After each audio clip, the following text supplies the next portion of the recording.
Hello, my name is Doğa Çelik. I'm a student at Bilkent University, and this is my Physics 101 lab project.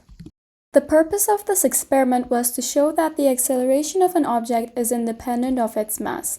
Falling duration and displacement data were collected by observing the object's movements.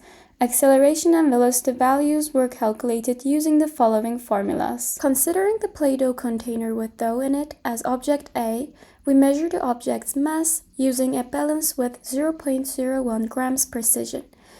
We drop the object from 100 centimeters and measure its falling duration. The first trial is with the object with mass 100.11 grams. We repeat each trial 2 times. Similarly, the second object's mass is measured with the balance. The mass of the object is controlled by adding dough to the container or taking out dough from the container.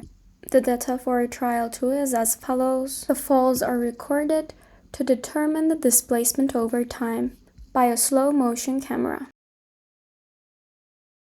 And these are the data for trial 3. There were some errors in our data due to insufficient equipment and non-ideal environment. The errors could have been prevented by using more precise equipment, making it easier to read the displacement over time. To minimize the errors, the experiment was repeated several times. However, except for the balance, the ruler had some erased parts on it, and the camera was not able to clearly detect the motion. Another solution for the errors can be repeating this experiment for a bigger object released from a higher point.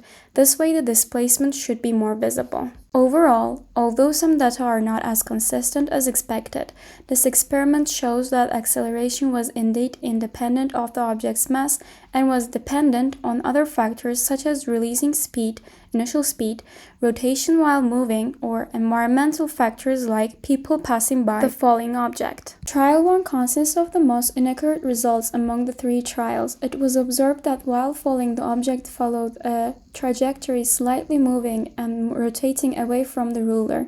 This is mainly considered an error caused by the experimenter giving an initial speed to the object, hence causing errors in measuring the falling time. However, in trial 2 and 3, the results were consistent. Furthermore, acceleration and velocity values for different massed objects vary among trials by 0.1 units depending on the graph, which was expected as the equipment used and the environment in which the experiment was conducted were not ideal.